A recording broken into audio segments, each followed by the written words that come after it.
UConn's administration has been begging to join the Big 12, and today we might pick up the phone.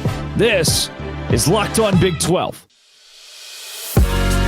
You are Locked On Big 12, your daily podcast on the Big 12 Conference, part of the Locked On Podcast Network, your team every day.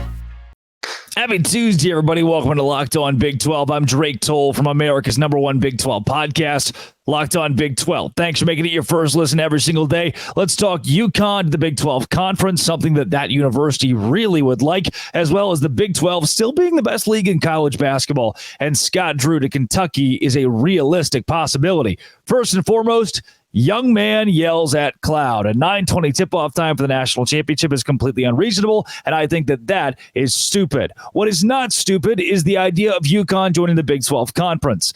And when I tell you that UConn wants to do this, I'm not saying that like, oh, there was a source here or there, and some reporters at UConn kind of thought about maybe trying to join the Big 12. No, they put together, the university put together an entire, I am on UConn.edu looking at UConn's regional footprint, a presentation directly presented to Brett Yormark and the Big 12 Conference in an effort to join the league. As of last summer, we were discussing the realistic possibility of not just Gonzaga, but even more likely UConn to the Big 12, mostly because of their basketball prowess. So this is not a hypothetical conversation as much as it may seem. UConn wants this. They have wanted this.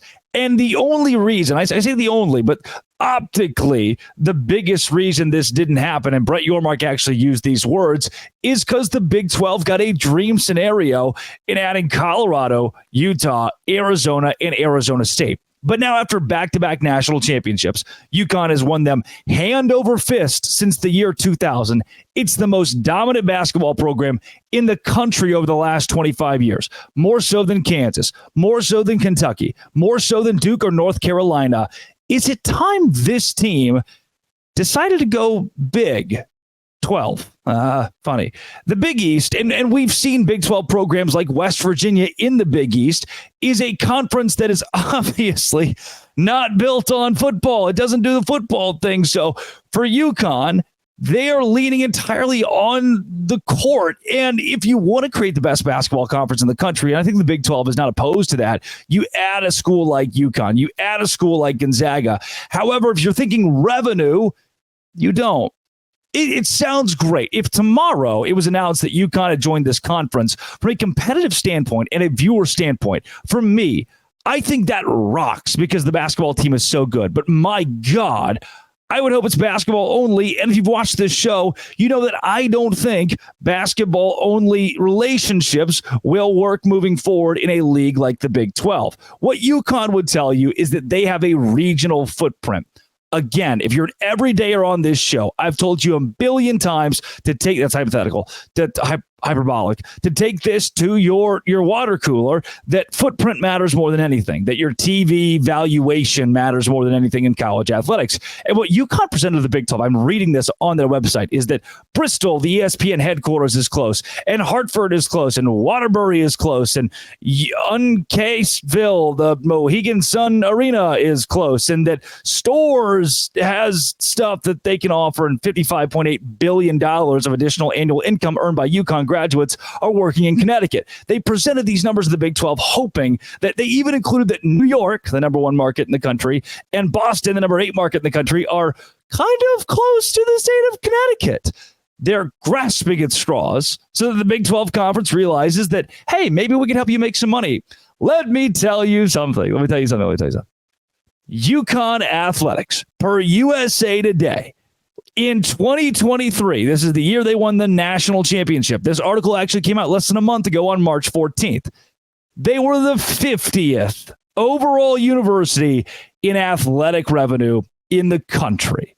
Below schools in 2023, like West Virginia, who wasn't good at anything revenue related in that fiscal year.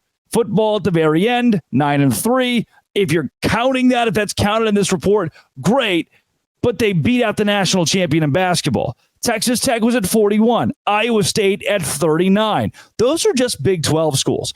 Purdue, who wasn't great at football and didn't win a national championship in basketball, 37. Kansas, 35. Arizona State, 33. And again, UConn, the national champions in college basketball last season, had the 50th best revenue numbers, best total money made numbers in the country. And that, my friends, being below Rutgers, is how you say in our industry, not good. And it is not worth sticking your neck out to add that school, hoping they're good at basketball for the rest of the time. UConn football last season lost $14 million. That is a sport. Like you go to Kansas State, they might make $30 million off of football any given year and $7 or $8, $9 million off of men's basketball. Everything else loses money. That's how college football is. That is the moneymaker, the breadwinner, and pretty much every other sport is just not going to make you money. If your football team is successful, or if your football team in some cases just exists, a la Texas the last 15 years, we can make money off of that and make sure that the cross-country team can eat a pregame meal. At UConn, the men's basketball team is trying to supply the entire athletic department with life because football sucks so hard. And that's just not going to push the needle enough for the Big 12 to ever say yes to UConn. They can beg all they want. Here is how wild the UConn pitch is.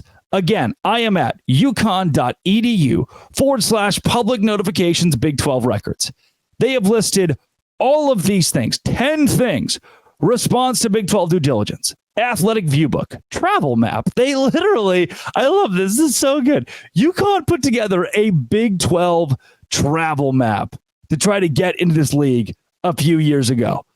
Letter from Governor Malloy, media market, video. They have 3 videos of academics, facilities, and the greatest moments in UConn history. They have a UConn fact sheet and an athletics fact sheet, including the fact that 15 UConn players are in the MLS. That is how badly they want to join the Big 12 conference. But all Brett Yormark has to do is go and see, I wonder if anybody in our league is maybe, not the best university when it comes to athletic revenue, who's doing better than UConn, and see, Iowa State is 11 spots better than Connecticut when it comes to the thing that makes the straw that stirs the drink, money. So is UConn coming to the Big 12? No. Is UConn being the best basketball power in the country the one thing that gets them in the Big 12? No. Remember, like Georgetown was really good a while back. Had some crazy years, crazy run. Like Villanova, we talk about Villanova. Some of these great basketball powers, mid-major powers, not even mid-major. Big East is high major for sure. But these basketball powers that have withered. Georgetown's not good anymore. What if you had UConn tomorrow? Dan Hurley leaves and they suck. Then you're just hemorrhaging money. Same goes for Gonzaga. You're hemorrhaging money because there's not football to lean on. I've said this a million times. Nebraska can suck at football for the next 20 years. They're still going to make money. Not so for basketball. If you're bad for 5 years, you could cripple your athletic department. Things get real tight around there. And for UConn, congrats on your national championship. But the idea of that school leaving the Big 10 and being in a conference like the Big 12 is just not going to happen. But that doesn't change the fact that our league is the best conference in college basketball. This is Locked On Big 12, part of the Locked On Podcast Network, your team every day. Today's show is brought to you, folks, by LinkedIn. LinkedIn Talent Solutions is where I go when I need to make a hire. And I do it pretty often. I like bringing on interns because they can, guess what, help me make more viewers and do the social media thing that I don't really like doing. I've got a job with the Savannah Bananas and I'm chasing banana ball all around the country. So LinkedIn Talent Solutions is where I go to get some help for the Locked On Big 12 podcast. LinkedIn knows that small businesses are wearing so many hats and might not have the time or resources to hire. So they're constantly finding ways to make the process easier. They just launched a feature that helps you write job descriptions, making the process easier and quicker. 2.5 million, not just 2.5. Small businesses use LinkedIn for hiring.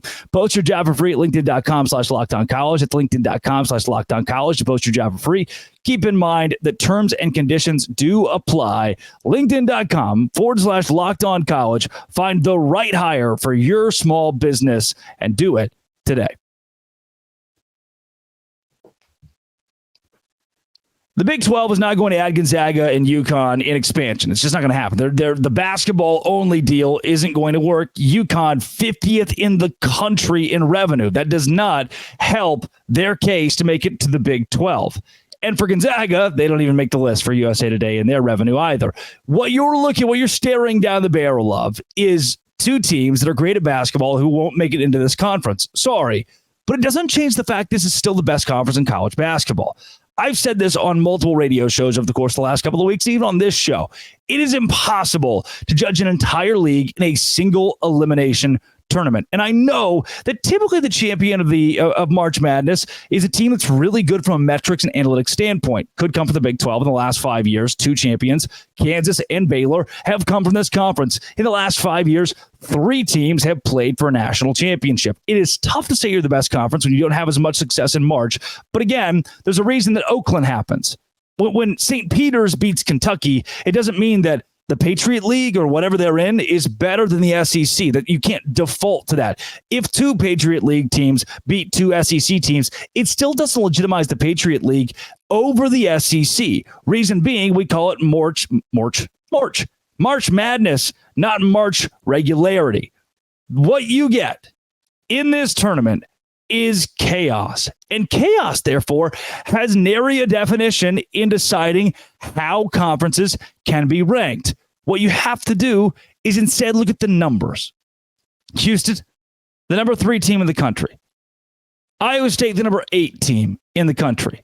For Baylor, number 15. BYU, number 18.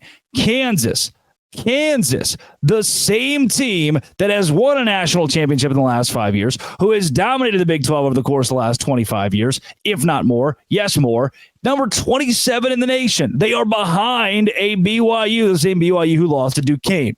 There have been legendary college basketball teams. But take you back to that 38-1 Kentucky team that lost to Frank Kaminsky in Wisconsin, and that Wisconsin team loses to Duke. Who was better? If I asked you and any other ball knower in America, which of those 2 teams between Kentucky and Wisconsin was better, you would say Kentucky. You would say it pregame. You'd probably say it postgame. But it is March Madness. Things happen that aren't supposed to. And when you start looking for patterns in round 1, wild patterns from a conference standpoint, you're not going to find it. It's not that the Big 12 didn't match up well with the Mountain West. It's not that the Big 12 didn't match up well with the Big East. It's not that there are too many guys injured. There are guys injured across the board. Instead, it's the parity of this of this format. So then I see like a Texas at 25. I told you Kansas was at 27. Texas Tech at 31. Cincinnati at 39. They didn't even make March Madness. TCU at 43. This is all per Ken Palm. Oklahoma at 46. I'm looking at the bulk of our league, all sitting in the top 50 at 10 teams, 12 teams that at some point in time this season legitimately believed they would make March Madness. That is insane. It's unprecedented. Just because of poor performance in a tournament that is built for powerhouse schools to have poor performances, I don't think we can say the Big 12 is diluted. Now, the one-and-done era has made things complex. Look at a Baylor that won a national championship without one-and-done players, has gone to the one-and-done pool the last 3 years and lost in the first weekend. See a Kansas team that dipped into the portal and had a couple of portal guys in their roster led by one and Hunter Dickinson, who just couldn't put it together at the very end. And Johnny Furphy never became a complete star for the team to lead them in March Madness. Let's go around to a Kentucky who's gone the one and done route. Those teams are some of the most talented in the country, Baylor, Kentucky, and Kansas, that That can't be argued. That's objective. They're some of the most talented teams in the country. But the era of the portal, the era of NIL, the era of the one and done thing happening in college basketball has destroyed some of the most talented teams, because you've got 2 guys, 3 guys who are star-studded freshmen, or that 3-ish star guy who came into college at Western Kentucky, and now he's a 5th year and he's playing for your team, and it's his only year to play for your school, and he's playing alongside 2 freshmen who are lottery draft picks. That is a great recipe to lose in March Madness. Dan Hurley, who won the national championship, said was Tracy Wolfson, is that who it is, who interviewed him after the game, that he built this roster on guys that are future NBA players who are not selfish. You don't have a lot of the one and done types on national championship teams. It doesn't mean that Oakland, who has stayed together or has that transfer portal guy who is a glue guy and isn't highly touted across the country, doesn't mean that Oakland is automatically better than Kansas overall. What it means is that March Madness exists.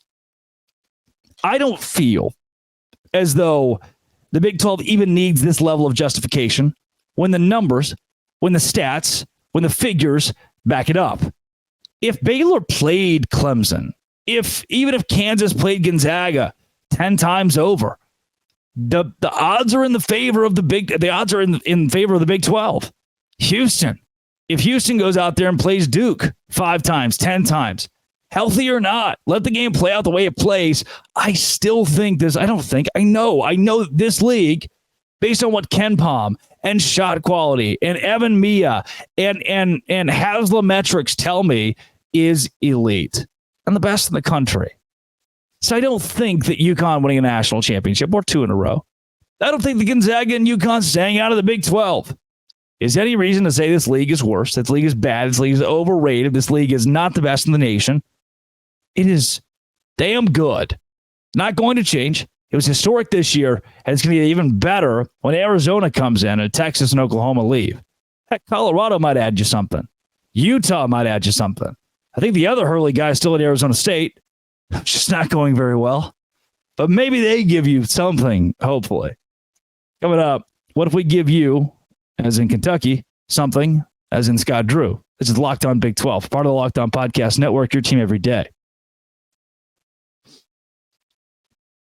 Today's show is brought to you by eBay Motors. eBay Motors is where I go when I have car troubles. And by car troubles, I mean the bottom of my Nissan Maxima has completely fallen out. There's a little plastic part. And where I park at work every day has a little boom curb, if you will, that I have to drive over. And when I drive over it, the plastic piece of my car tends to fall off and scrape the ground. So I go to eBay Motors. And I say, eBay Motors, find me a new plastic piece. Passion, patience, drive. Keep your ride or die alive. eBay Motors has everything you need. Superchargers, roof racks, exhaust kits, LED headlights, and even that plastic piece that goes underneath your car. Whether you're into speed, power, or style, eBay Motors has you covered. With over 122 million parts for your number one ride or die, you'll always find exactly what you're looking for. And with eBay Guaranteed Fit, your part is guaranteed to fit every time, or your money back. eBay Motors, you're burning rubber, not cash. All the parts at the prices you want. Make your car the MVP. Keep your ride or die alive at ebaymotors.com. ebaymotors.com. Eligible items only. Exclusions apply.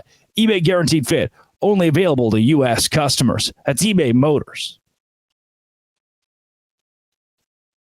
I think Scott Drew to Kentucky is legitimate and more than possible at this point, which is not something I said about Scott to Louisville. It's not something I said about Scott anywhere else. And there are some weird intricacies that don't make a lot of sense and point in an odd direction. Jeff Goodman, for example, big time, powerful writer in college basketball, plays pickleball with Scott Drew yesterday, 2 days ago, the day that it broke that John Calipari would maybe consider the Arkansas job. There were already murmurs of this. There have been Locked On shows about it. There were articles about it saying, hey, is this a possibility?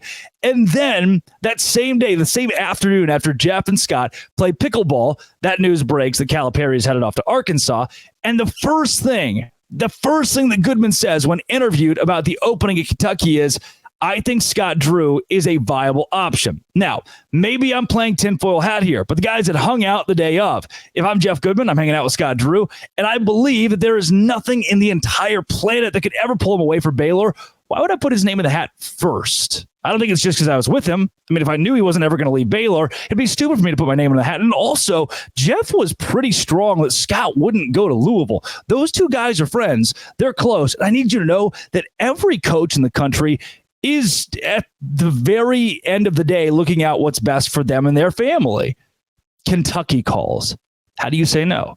When Louisville calls, they're in a bad spot. They've been in a rough spot. There is a rebuild there. That's tough. When Kentucky calls, it's different.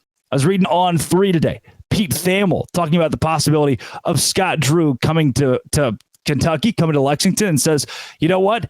In a more realistic candidate list, this again per On 3, I would look at Scott Drew at Baylor. He and Mitch Barnhart have a relationship going back to the bubble at the NCAA tournament, Thamel said. Baylor won the 2021 NCAA tournament, and Mitch Barnhart was the committee chair. He was in the Baylor hotel and assigned to the team, so they spent a month together. I think because Scott listened to Louisville, he would give Kentucky a listen. Kentucky has more resources and a better league moving forward, which I think is wrong. It's something Scott Drew is likely to entertain. Now, according to BetMGM, the highest paid college basketball coaches start with Bill Self at Kansas, $9.6 million. John Calipari at Kentucky, $8.5 million. And you go down to 6 on that list, it is Scott Drew at Baylor, $5.1 million. But if Kansas Bill Self is making close to $10 million and Kentucky really wants Scott Drew and Barnhart and Drew are actually friends, there's no reason to think that Kentucky won't make him the highest paid coach in college basketball or pretty close to it, at least in that $9.5 million range. Saying, Scott, we know you just got an extension from Baylor. We'll double it. We'll pay you $10 million. You're making 5.1. We'll pay you $10 million. We want you that bad in Lexington. And I don't care who you are. I don't. You're gonna take a long, hard look at that offer. And I didn't feel like Louisville was a job that is worth leaving Baylor for. Scott's family is there. His kids have been in Waco. I mean, this is a university that made him. His dad was a lifer at Valparaiso. Everything is pointed in every step, whether it was Indiana or Louisville or Michigan. It's just Scott is going to stay at Baylor. Then this one comes out, and the pundits who are close to him, the ones who kind of float his name out sometimes, but usually know that he's going to stick with his guns and stick in Waco, are putting him at the top of the list for Kentucky, saying that Jay Wright is unrealistic right now. Billy Donovan might not leave the NBA, and going to get Nate Oates is not going to happen. He already said he's coming back to Alabama. So when everybody points to Scott Drew, when everybody says, hey, you could be the next head coach of Alabama football, it doesn't really matter where you are, your current circumstances, or what you're doing. Your love for a university, it's even tough for me to say, like, everybody's got a dollar sign. I'm not even saying that Kentucky can just outright buy Scott Drew. It'd have to be the right offer with the right culture, the right opportunity to build a culture. And I think Kentucky gives it to him. It's the college basketball powerhouse. It is like Mecca of college basketball. There is nowhere they can pump that kind of resource. And that's an offer that if you're Scott, if Pete Thamel was right, and he actually heard out Louisville, he will hear out Kentucky. And as someone who went to Baylor, as someone who has worked not really along, but in the same realm as Scott Drew, covered Scott Drew closely for 4 years, this is the first one that's really scared me. This is the first one where I thought, oh, that's a tough one to turn down. And I think Scott will not only take a look at it, but if there's ever been an opening that pulls him away from Baylor, it's this. And if he goes to Kentucky, I won't be shocked. And you tip your cap, you bid adieu and say, all right, I completely understand. Thank you. Thank you for your service. Where is Bryce Drew? Where is Jerome Tang? Where is John Jacobs? Please come back. But boy, I just got that weird gut feeling, that little gut knot of this might be the big one, Elizabeth. This one might do it for Scott Drew. Guess we'll see. I'll cover that and more tomorrow. Let's talk with Steven Simcox, Locked On TCU, about what those guys are up to and where teams like TCU and Baylor and Texas Tech sit in terms of the rest of the Big 12 and expansion. This has been and always will be Locked On. Thanks for making it your first listen every single day. Dose Grande.